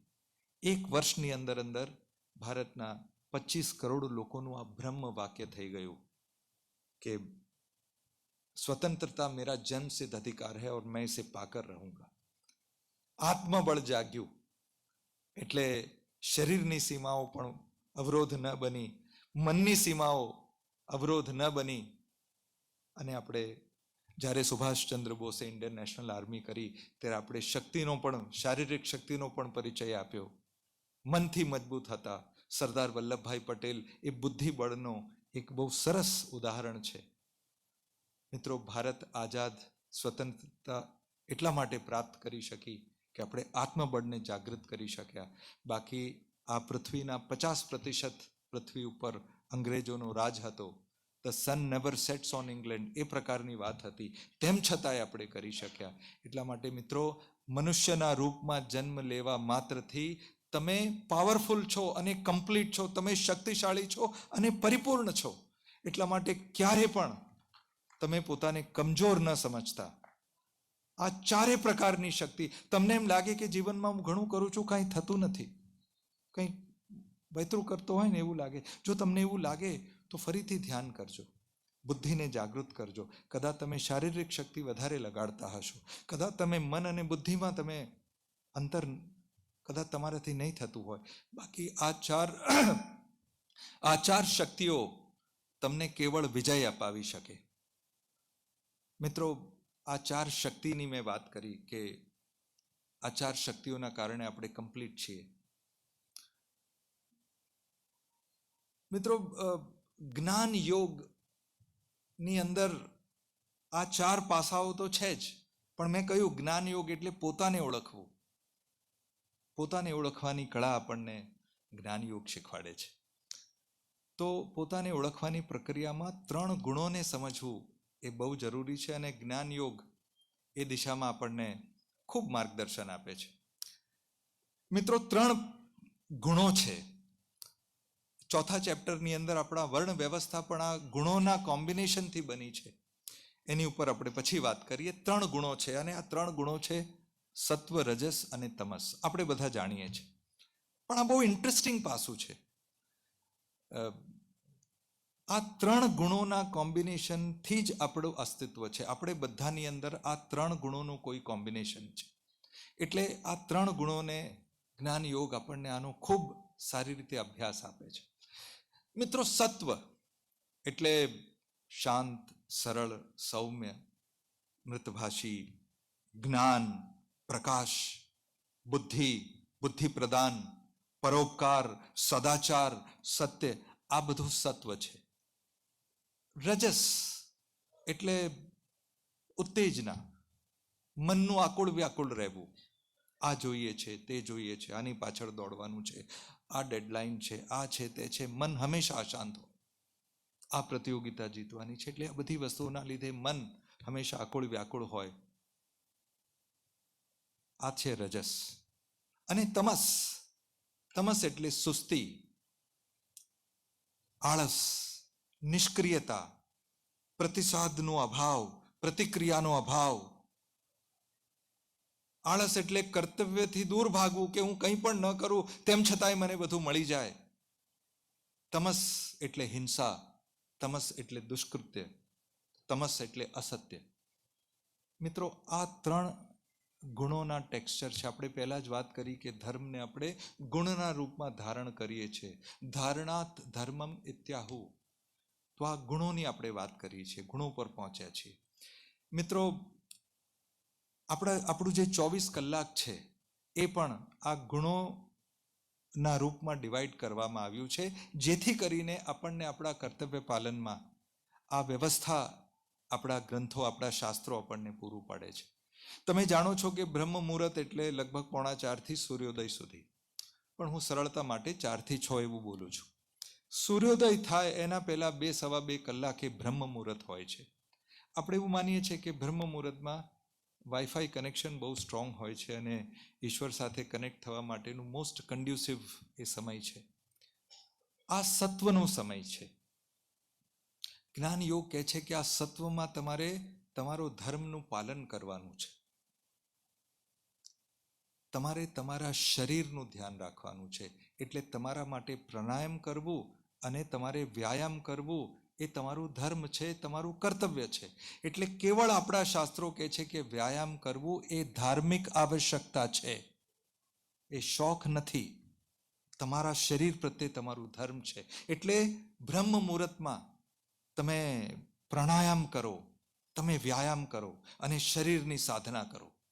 એના પછી તમે પ્રભુને યાદ કરો, કૃષ્ણ નામ જપ કરો, તમે ધ્યાન કરો, અથવા તમે કોઈ ગ્રંથ વાંચો. હું ભગવદ્ ગીતા વાંચું છું, આપ કંઈક વાંચો. અને કેવળ ધર્મ ગ્રંથ નહીં, તમે જે વ્યવસાયમાં છો એ વ્યવસાયનું વાંચન કરવું એ પણ તમારો ધર્મ છે.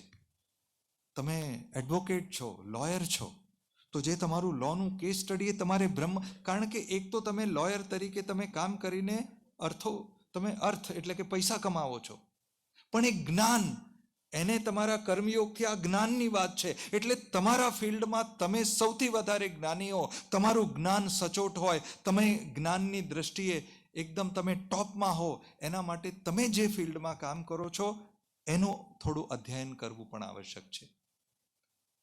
મિત્રો, સવારે તમારે આત્મચિંતન કરવું જરૂરી છે. હવે આત્મચિંતન, અમુક શબ્દો આપણે જાણીએ છીએ પણ લિટરલી આપણે એને સમજતા નથી. પણ જ્યારે આપણે સમજીએ છીએ ને તો બહુ ઇન્ટરેસ્ટિંગ લાગે છે કે આત્મચિંતન વળી શું, એમ એ કઈ રીતે કરાય. મિત્રો, બહુ સરળ છે કે તમે બહુ જ અવેર થઈને તમારા વિશે વિચાર કરો છો ત્યારે તમારી બુદ્ધિ એ એક્ટિવ હોય છે. તમારા જીવનમાં એવું શું છે જેની આવશ્યકતા નથી, જે તમને અવરોધ કરે છે, જે તમારી પ્રગતિને રોકે છે. તમારા સ્વભાવમાં, વાણીમાં, વર્તનમાં કંઈક એવું હોય જેને બહાર કાઢી નાખવાની જરૂર છે. તો આત્મચિંતનમાં તમે એને અંકિત કરો અને પ્રણ કરો, પ્રયાસ કરો કે તમે એને તમારા જીવનમાંથી બહાર કાઢશો. તમારા જીવનની અંદર એવું શું છે જે બહુ સુંદર છે, બહુ શક્તિશાળી છે, જે તમને વધુ સફળ થવા માટે મદદરૂપ થાય છે. એને તમે વધુ મજબૂત કરો, એની સાધના કરો, એમાં નિપુણ થાઓ. અને તમારી અંદર એવું શું છે જે હોવું જોઈએ પણ નથી. કોઈ સ્કિલ, કોઈ કળા, કોઈ રીત, કોઈ ભાત, એ તમારી અંદર નથી, વેક્યુમ છે. પણ જો તમને બોધ થશે તો તમે એને ગ્રહણ કરશો, કોઈ સ્કિલ શીખશો. આત્મચિંતન એ સત્વ, એ તમારું સાત્વિક ધર્મ છે. એટલે મિત્રો આ સત્વ એ ગુણના રૂપમાં આપણા માટે બહુ જરૂરી છે. આ જ સાત્વિક ગુણો જ્યારે કર્મમાં કન્વર્ટ થાય છે તો પછી એ સાત્વિક કર્મ બને છે. પણ અત્યારે આપણે ગુણની વાત કરી છે કારણ કે હજી આપણે જ્ઞાન યોગની અંદર છીએ. એક વખત સૂર્યોદય ચાલુ થાય એટલે રજસ ચાલુ થાય. રજસ એટલે ઉત્તેજના, દોડ, બાળકો સ્કૂલ તરફ દોડે, બધા ઓફિસ દોડે, પોલીસવાળો પોલીસ સ્ટેશન દોડે, લોયર વકીલ કોર્ટ તરફ દોડે, દોડ. પરીક્ષામાં પાસ થવાની અનિવાર્યતા પણ, ટેન્શન પણ. બિઝનેસની અંદર પ્રોફિટ કઈ રીતે વધે, માર્કેટ શેર કઈ રીતે વધે એની ચિંતા, અહીં દોડવું ત્યાં દોડવું, જમવાના સમયનું ઠેકાણું નહીં, જમ્યા ન જમ્યા બધું બરાબર. આ ઉત્તેજના છે, આ મનનું આકુળ વ્યાકુળ હોવું, મનનું અશાંત હોવું, આ રજસ છે. એક વખત સૂર્યાસ્ત થાય એટલે તમસ ચાલુ થાય. પ્રાચીન ભારતમાં જ્યારે સૂર્યાસ્ત થાય એટલે બધા વસ્તી કરીને ઘરે જતા રહે. અત્યારે તો આપણા ઓફિસીસ અને દુકાનો 8 વાગ્યા સુધી ખુલ્લી હોય છે, પણ પહેલાં એવું નહોતું. સૂર્યાસ્ત થાય એટલે વસ્તી કરીને ઘરે જતા રહેવાનું, કારણ કે તમસ ચાલુ થયો છે. તમસની વ્યાખ્યા આપણે પહેલાં જોઈ લીધી. એટલે મિત્રો આપણા શાસ્ત્રો આપણી પાસે સંધ્ય વંદના કરાવે છે, એટલે કે આપણે દીપ પ્રજ્વલિત કરીએ છીએ. દીપક એ તમસને આપણે પડકારીએ છીએ. અત્યારે તો જોઈન્ટ ફેમિલીની સંખ્યા ઓછી છે, પણ જોઈન્ટ ફેમિલી હોય એટલે સૂર્યાસ્તમાં બધા ઘરે આવે, બધા સાથે બેસે, વડીલો બાળકોને પૂછે શું ચાલી રહ્યું છે, અને એ રીતે પ્રેમ ભાવ, એકત્વનો ભાવ, આ એકત્વનો ભાવ એ બહુ આવશ્યક છે. આપણે કીધું ને વસુધૈવ કુટુંબકમ, પણ પરિવારની અંદર આ એકત્વનો ભાવ બહુ જરૂરી છે. આમ તો બધા જ કૌરવો હતા, પાંડવો જેવું કંઈ હતું જ નહીં. ધૃતરાષ્ટ્ર પણ કૌરવ હતા અને પાંડુ પણ કૌરવ હતા. પણ ધૃતરાષ્ટ્રે કીધું કે નહીં, મારા 100 પુત્રોને હું કૌરવ કહીશ અને આ પાંડુના પુત્રોને પાંડવ કહીશ. આમ જોવા જઈએ તો પાંડવ જેવો કોઈ શબ્દ હતો નહીં, બધા જ કુરુનંદન હતા, પરિવાર જ કુરુનંદન હતું. એકત્વનો ભાવ એ રાખી ના શક્યા અને આ બધી અધોગતિ થઈ ગઈ. એટલે મિત્રો સાંજે જ્યારે પરિવાર બધા એક થાય એટલે આપણું સત્વ વધે.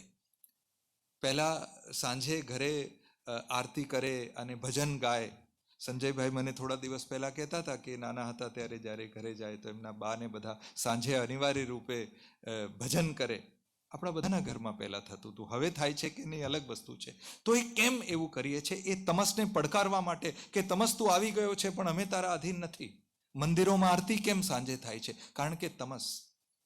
મિત્રો દારૂબંધી તો નથી ગુજરાતમાં, પણ ગુજરાતમાં છે પણ મહારાષ્ટ્રમાં તો નથી. પણ તમે ક્યારે એવું સાંભળ્યું છે કે મહારાષ્ટ્રની અંદર કોઈ દારૂની દુકાન બ્રહ્મ મુહૂર્તમાં આરતી કરીને કોઈએ ચાલુ કરી હોય? એવું ક્યારેય નથી. આ સાંજે જ દારૂની બધી દુકાનો સાંજે જ ચાલુ થાય, એટલા માટે કે એ તમસનું કૃત્ય છે. અંધકાર, ચોરી અંધકારમાં થાય, બીજા બધા કાર્યો થાય.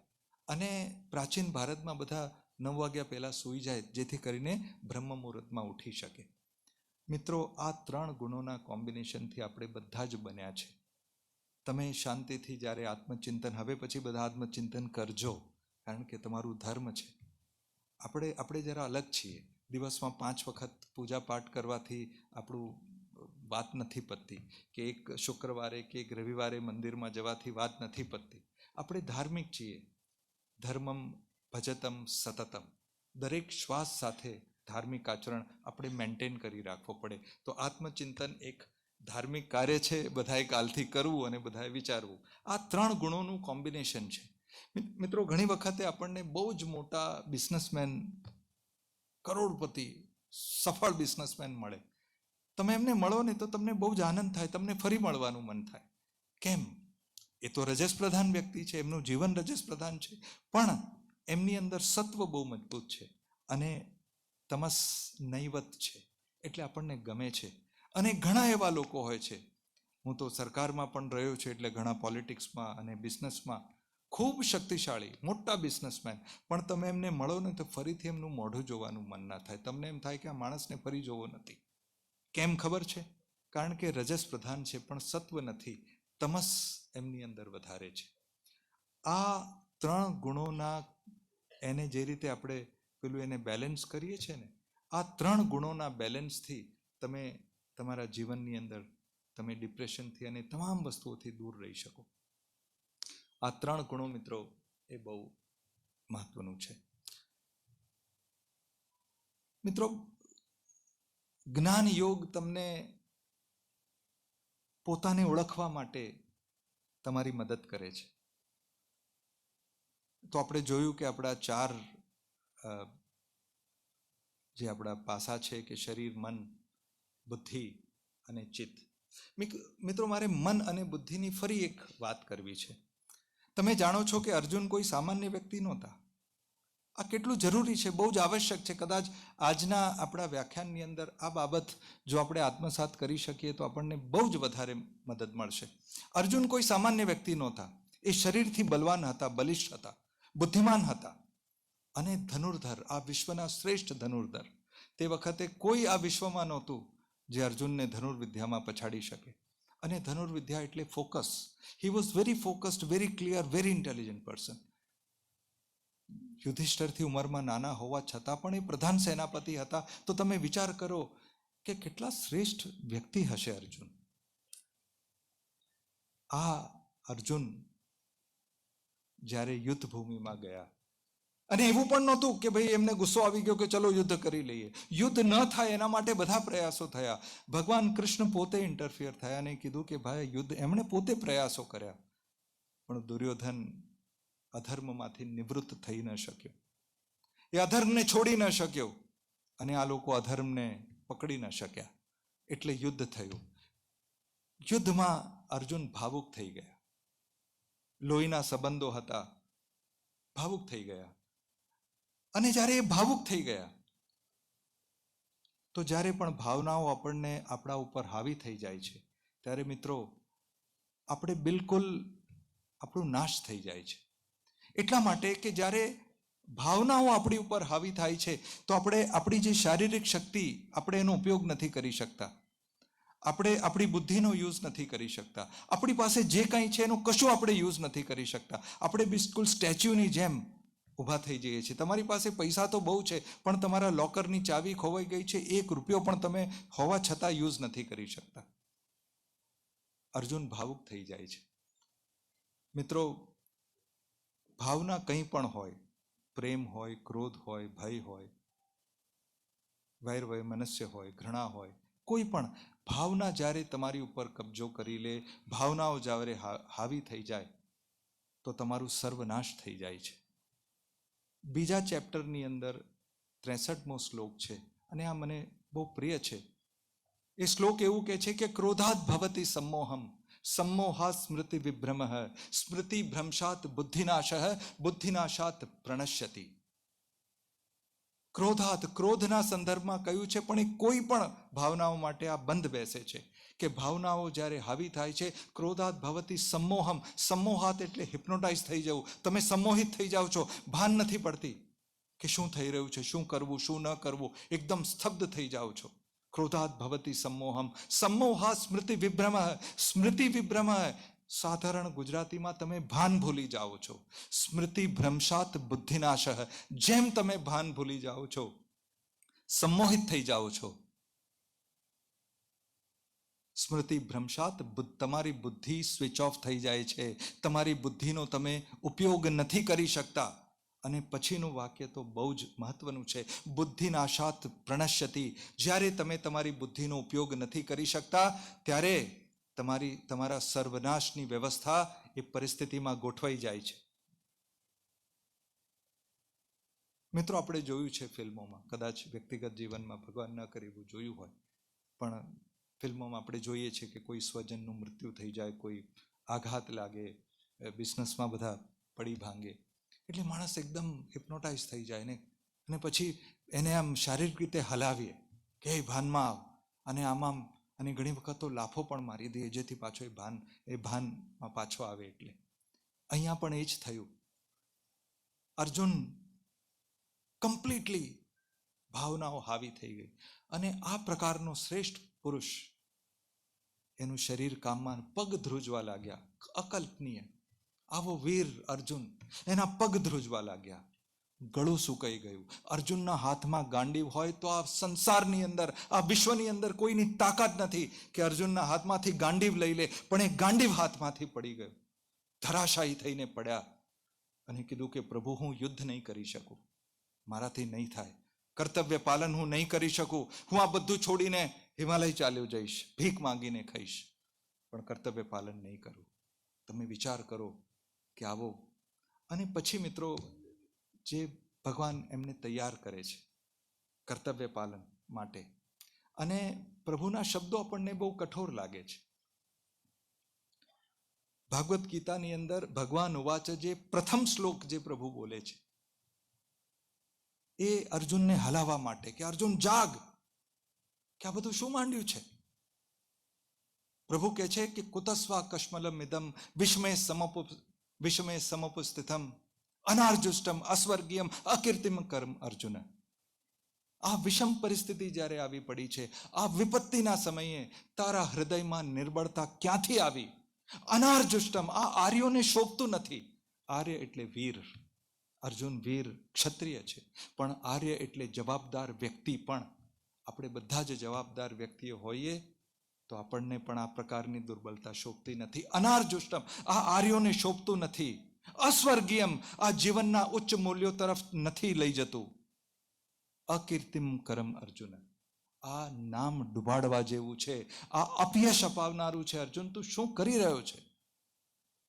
એના પછીના શ્લોકમાં તો આપણને એમ થાય છે કે ઓહો, આટલી બધી કઠોરતા, કઠોર એકદમ.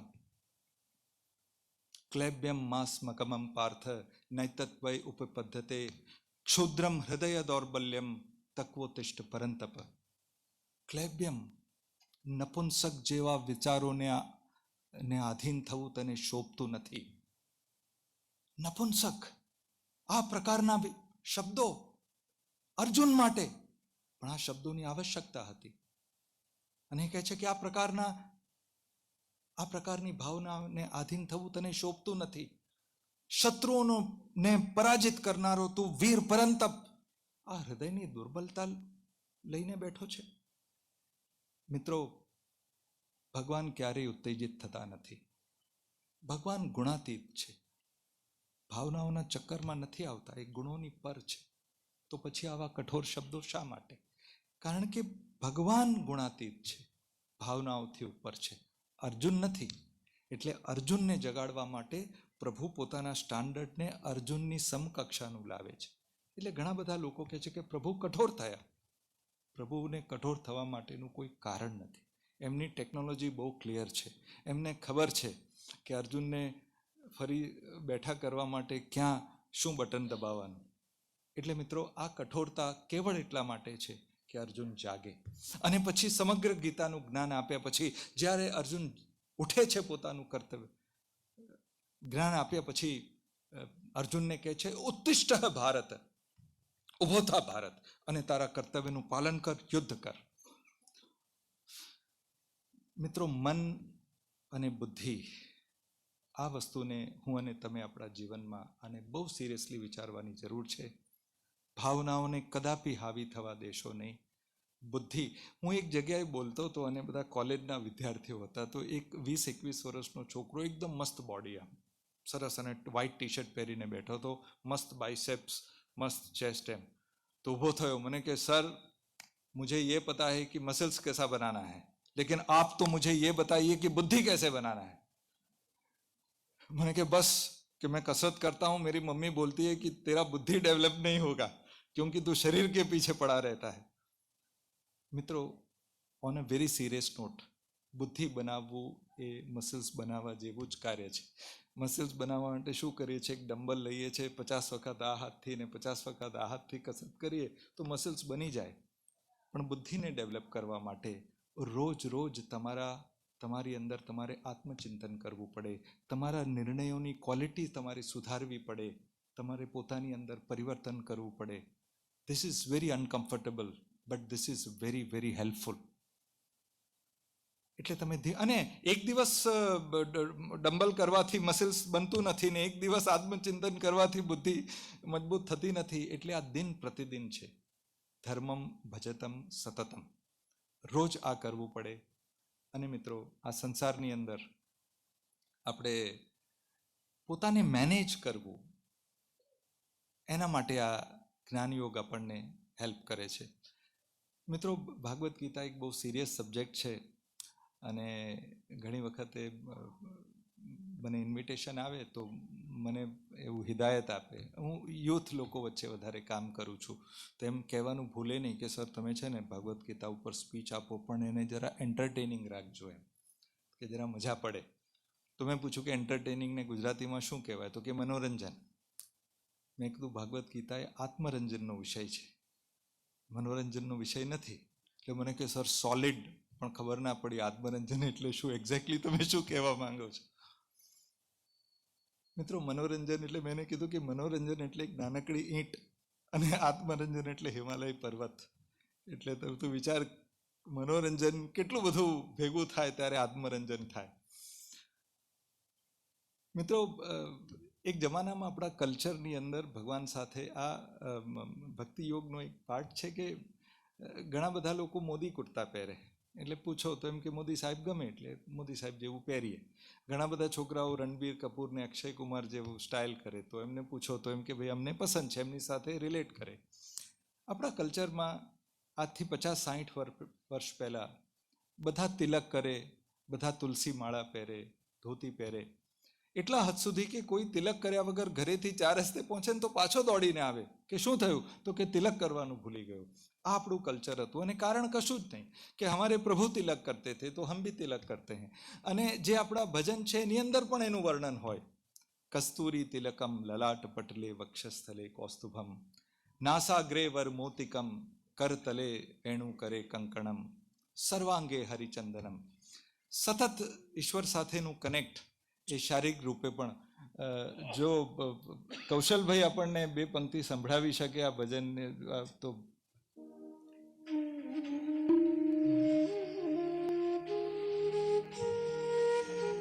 कस्तूरी तिलकम ललाट पटले वक्षस्थले कौस्तुभम तिलकम ललाट पटले वक्षस्थले कौस्तुभम नासाग्रेवरमौक्तिकं करतले वेणुकरे कंकणं कस्तूरी तिलकं ललाट पटले वक्षस्थले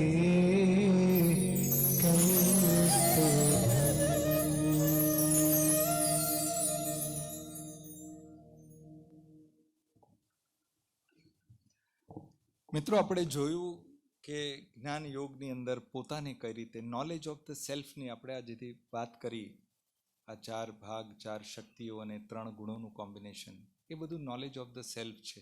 હવે છે કે આ જે દુનિયામાં આપણે રહીએ છીએ, જે સંસાર, આ દુનિયાને કઈ રીતે ઓળખવું, એના બાબતમાં જ્ઞાન યોગ શું કહે છે. કારણ કે મિત્રો, દુનિયા વિશે તો આપણા બધાને, હું એક વ્યક્તિને ઊભા કરીને પૂછું કે દુનિયા વિશે તમારે શું કહેવું છે, તો કદાચ આપણા ડેફિનેશન્સ બહુ વિયર્ડ પણ હોઈ શકે કે દુનિયા બહુ વિચિત્ર છે, દુનિયા છે તે છે.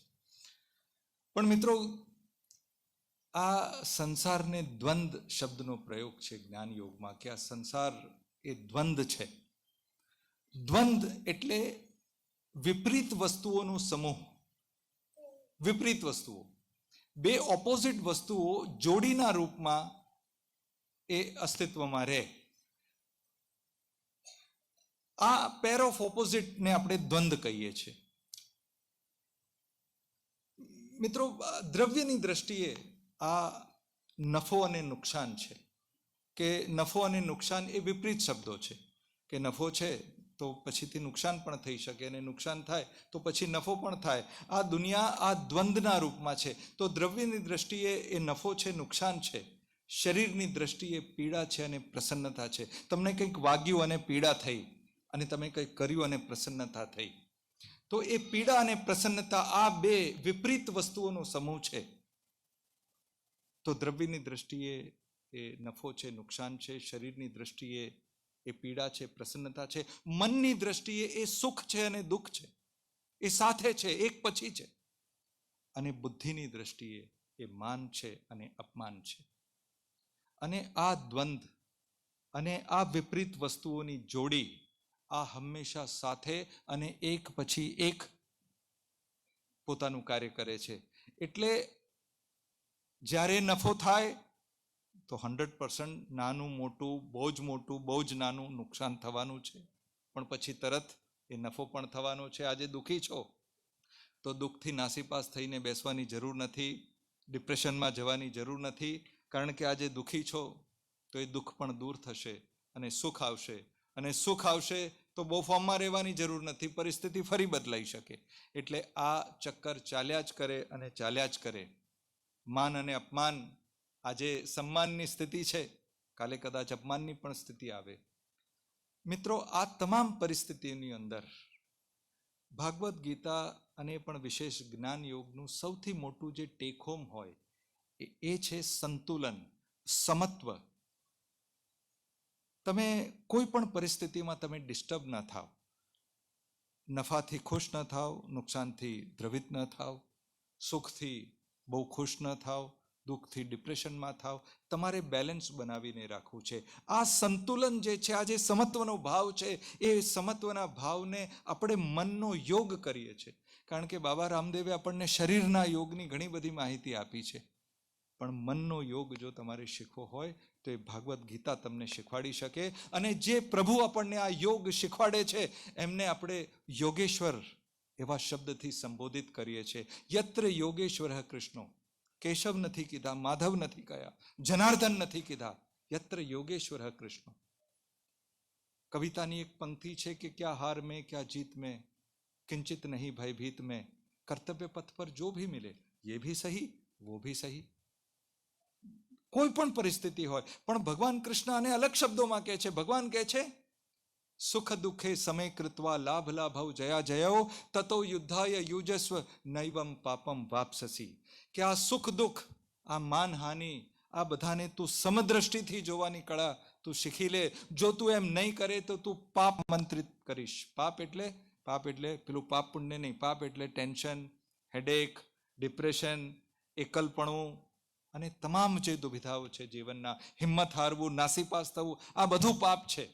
સુખ દુઃખે સમય કૃત્વા લાભ લાભવ જયા જયો તતો યુદ્ધાય યુજસ્વ નેવમ પાપમ વ્યાપસસી. એટલે આ યોગ આપણને શીખવાડે છે. મિત્રો, શરીરનો યોગ પણ ધાર્મિક છે, પણ એનાથી વધારે આ મનનો યોગ, મનોયોગ જે આપણને યોગેશ્વર કૃષ્ણ શીખવાડે છે જ્ઞાન યોગના માધ્યમથી, એ બહુ જરૂરી છે. મિત્રો, દુનિયાને સમજવું એ બહુ જરૂરી છે. એટલા માટે કે તમે ક્યાંય પહોંચવા માટે રસ્તા ઉપર નીકળી પડો અને તમને ગંતવ્ય સ્થાન ખબર ના હોય, રસ્તો ના ખબર હોય તો બહુ ગડબડ થઈ જાય. એટલે દુનિયાને કઈ રીતે ઓળખવું, કઈ રીતે ખબર પડે કે દુનિયા સાથે કઈ રીતે ડીલ કરવું. મિત્રો, દાખલા તરીકે તમે સાંજે ઘરે પહોંચો છો, તમારો જન્મદિવસ છે અને અચાનક એક સરપ્રાઈઝ બર્થડે પાર્ટી છે. હવે તમને એ સરપ્રાઈઝ બહુ ગમે છે, કારણ કે આખી પરિસ્થિતિ તમારા સમજણની અંદર છે. ઘર તમારું છે, પત્ની તમારા છે, બાળકો તમારા છે, માતા પણ તમારા છે, અને એ બધાના હૈયામાં તમારું સુખ સમાયેલું છે. તમને ખબર છે, તમે આ પરિસ્થિતિથી વાકેફ છો, એટલે આ સરપ્રાઈઝ તમને આનંદિત કરી દે છે. પણ પછી તમે કોકની સાથે બિઝનેસ કરો છો અને બિઝનેસમાં તમારી સાથે ચીટિંગ થઈ જાય છે, ત્યારે આ સરપ્રાઈઝ માટે તમે તૈયાર નહોતા. મિત્રો, ઘણી વખતે આપણે પેલું વાઘ અને સિંહ જોવા માટે ગીરના જંગલમાં જઈએ છીએ, આફ્રિકા જઈએ છીએ. આ તમે વિચાર કરો કે તમે આફ્રિકાના જંગલમાં તમે ટુરિઝમ માટે ગયા છો અને તમે પેલા પાંજરામાં છો, પેલું જીપ હોય ને, પેલા પાંજરા જેવું સેફટી માટે, તમે એની અંદર છો અને સામે એક જબરજસ્ત બબ્બર શેર આવી ગયો, સિંહ, અને તમને મજા પડી, ક્યાં બાત હે.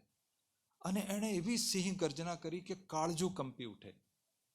હવે તમે એ પાંજરાની અંદર છો, તમને ખબર છે તમે સેફ છો, આ પરિસ્થિતિ તમને ખબર છે, તો તમે એની મજા લઈ રહ્યા છો. પણ માની લો કે તમે જીપની બહાર હતા, તમારા ગ્રુપના લોકોએ કીધું કે અમે અહીંયા આંટો મારે આવ્યા છે, તું આ ઝાડ નીચે ઊભો રહે, અને અચાનક પેલો સિંહ પ્રકટ થઈ જાય, તો તમે આ પરિસ્થિતિ માટે તૈયાર નહોતા. પછી તમે નથી બોલવાના કે શું સિંહ છે અને શું ત્રાડ પાડી છે, ઓ માય ગોડ. એવું બધું ન થાય. સીધો ત્રાડ પાડે એટલે જય શ્રી કૃષ્ણ થઈ જાય તમારું. તમે પરિસ્થિતિ માટે તૈયાર નહોતા. દુનિયા સાથે ડીલ કરતી વખતે આપણે પરિસ્થિતિઓને માટે તૈયાર નથી હોતા. હવે માની લો કે આ સિંહ છે, તમે પેલા તમે જીપમાં છો અને એક હરણ ત્યાં નીકળ્યું, સિંહે જોરથી પંજો માર્યો, હરણને ફાડી નાખ્યું અને તમારી સામે જ લોહી લુહાણ અને ખાઈ ગયો, તો તમે દુઃખી નથી થતા? તમે ફોન કરો છો, અરે મારણ જોયું, અમારી સામે જ સિંહે હરણને મારી દીધું. તમે નથી કહેતા એ સિંહ તું કેટલો પાપી છે, તું કેટલો હિંસક છે, તું આવો છે, બચારો હરણ નીકળ્યો અને મારીને ખાઈ ગયો. એવું આપણે કશું નથી કહેતા. કેમ? એટલા માટે કે આપણે સિંહના સ્વભાવને સ્વીકારીએ છીએ. આપણને ખબર છે કે સિંહ વાઇલ્ડ એનિમલ છે, આ સિંહ આક્રમક છે, હિંસક છે, એની પાસે ઘાસ ખાવાની વ્યવસ્થા પ્રકૃતિ આપી નથી, એટલે એને આ જ કરવું પડે. એટલે તમે એને સ્વીકારો છો. કોઈ સાપ ડસે તો તમે નથી કહેતા હે પાપી સાપ, તું કેવો દુર્જન છે, તું કેવો પાપી છે, એવું નથી કહેતા, કારણ કે સાપને સ્વીકારીએ છે. મિત્રો, આ દુનિયામાં માણસો પણ પશુ જેવા હોય છે, તમારી ઉપર ત્રાટકવા માટે તૈયાર છે, તમને ડસવા માટે તૈયાર છે, પણ તમે તૈયાર નથી થતા. તો તૈયાર કઈ રીતે થવું?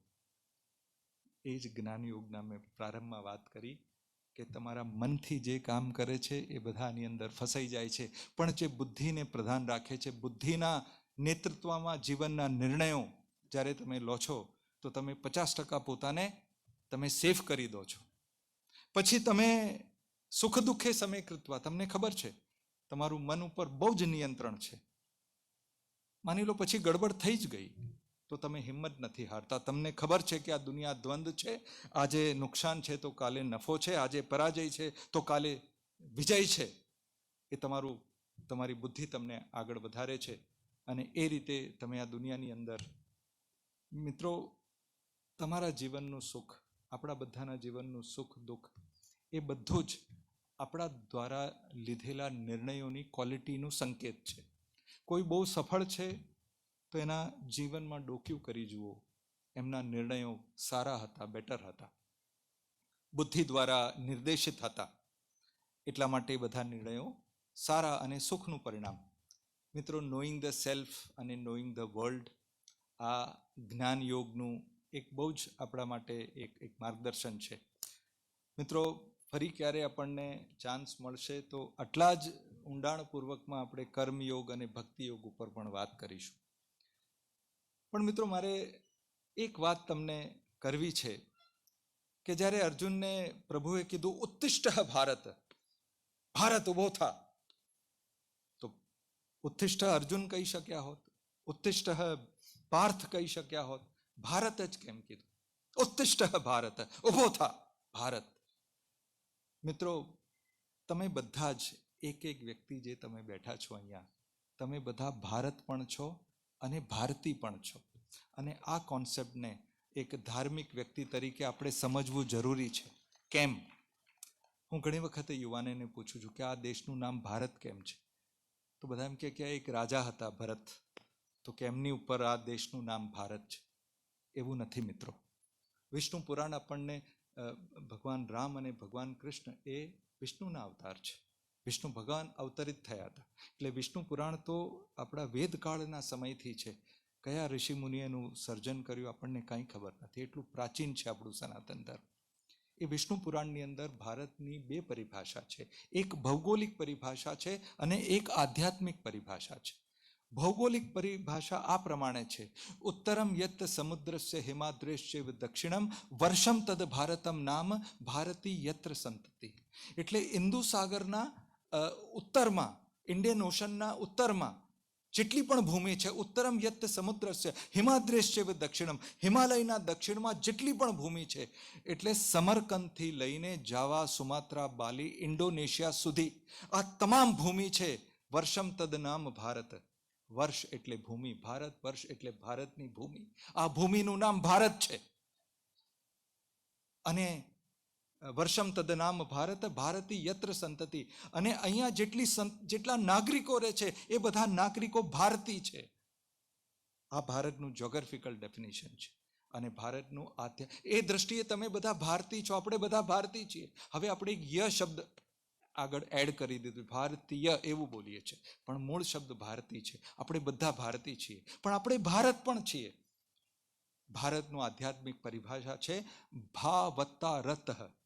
ભા એટલે ભાસ્કર, ભાસ્કર એટલે સૂરજ, સૂરજ એટલે અજવાળું. શેનું અજવાળું? સત્યનું અજવાળું અને ન્યાયનું અજવાળું, જ્ઞાનનું અજવાળું. ભા એટલે સૂરજ, સૂરજ એટલે પ્રકાશ, પ્રકાશ એટલે સત્ય અને જ્ઞાનનું અજવાળું.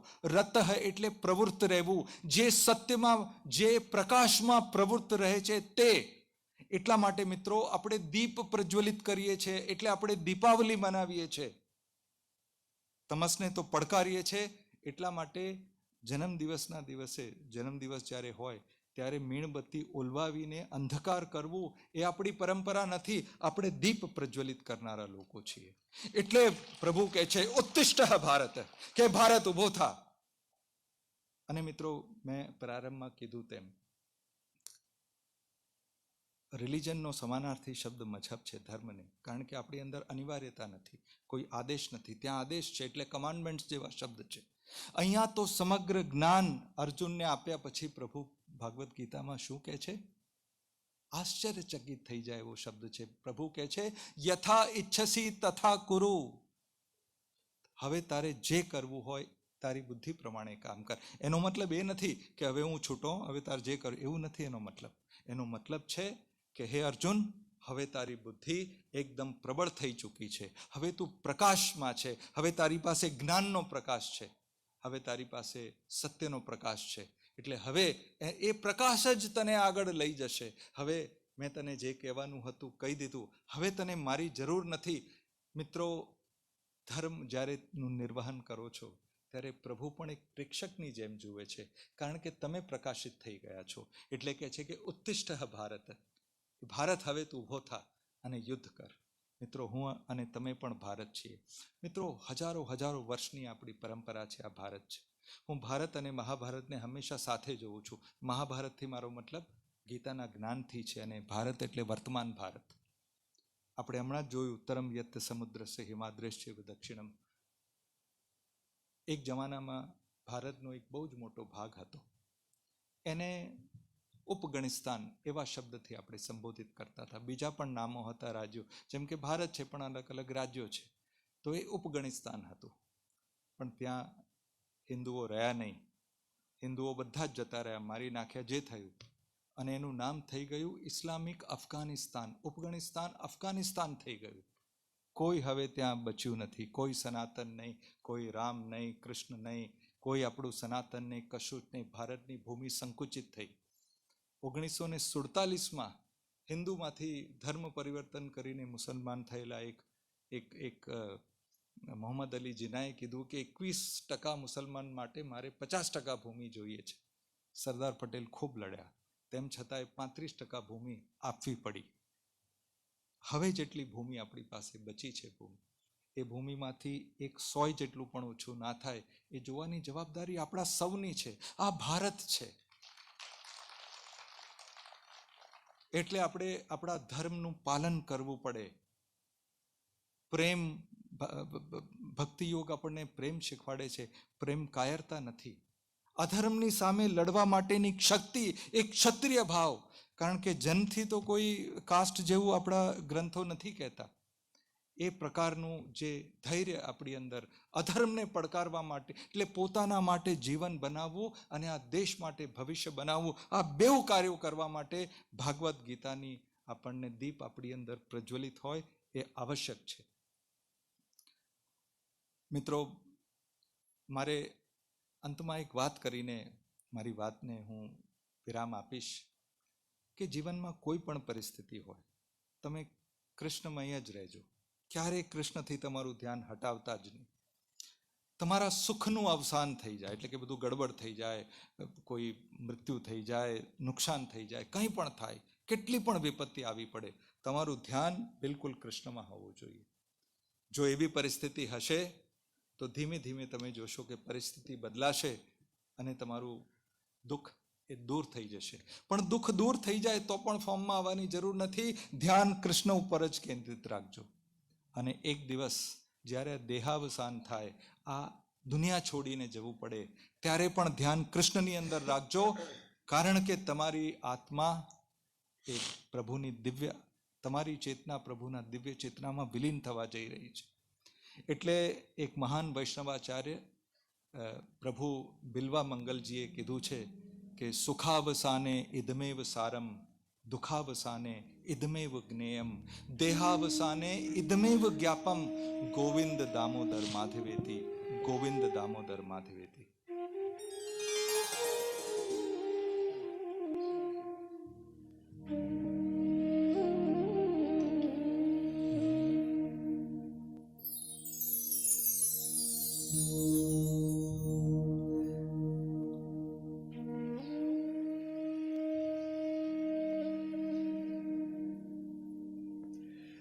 गोविंद दामोदर माधवे, गोविंद दामोदर माधवे, गोविंद दामोदर माधवे, गोविंद दामोदर माधवे.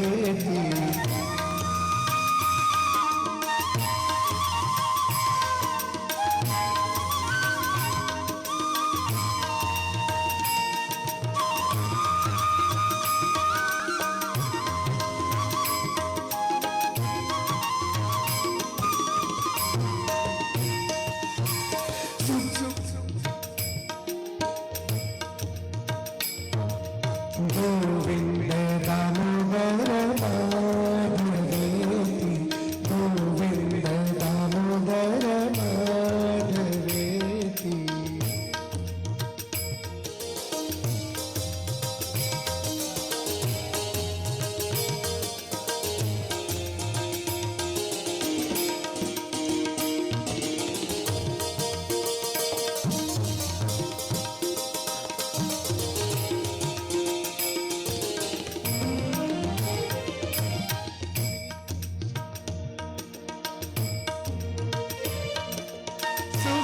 सुखावसाने इदमेव सारम, सुखावसाने इदमेव सारम, दुःखावसाने इदमेव ज्ञेयम, दुःखावसाने इदमेव ज्ञेयम, गोविंद दामोदर माधवे, गोविंद दामोदर माधवे, गोविंद दामोदर माधवे, गोविंद दामोदर माधवे, गोविंद दामोदर माधवे, गोविंद दामोदर माधवे, गोविंद दामोदर माधवे, गोविंद दामोदर माधवे, गोविंद दामोदर माधवे, गोविंद दामोदर माधवे.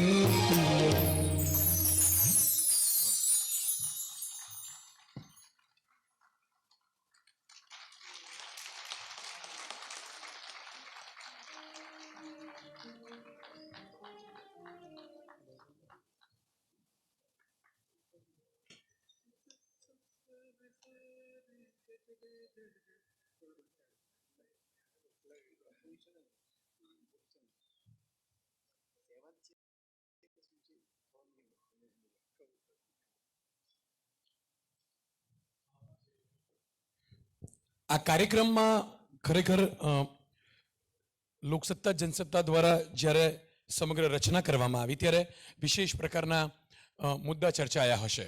આપ સૌ પણ એવું સમજી શકો છો કે એક કુટુંબની સામાન્ય સત્યનારાયણની કથાનું આયોજન હોય, જેને આપણા ધર્મ પ્રમાણે ધાર્મિક વિધિ વિધાન અને પૂજા માટેની બિલકુલ સરળ શ્રદ્ધા અને ભક્તિનું કામ સમજીએ છીએ, ત્યારે આટલા મોટા આ સુંદર આયોજન માટે લોકસત્તા જનસત્તાના સીએમડી સંજય શાહ દ્વારા આજે સંકલ્પ કરવામાં આવ્યો અને આપ સૌ આ સંકલ્પને સફળ બનાવવા માટે અહીંયા સાક્ષી બન્યા, તે માટે લોકસત્તા જનસત્તા પરિવાર વતી હું જપ્તવ્ય આપ સૌનો ખૂબ ખૂબ આભાર માનું છું.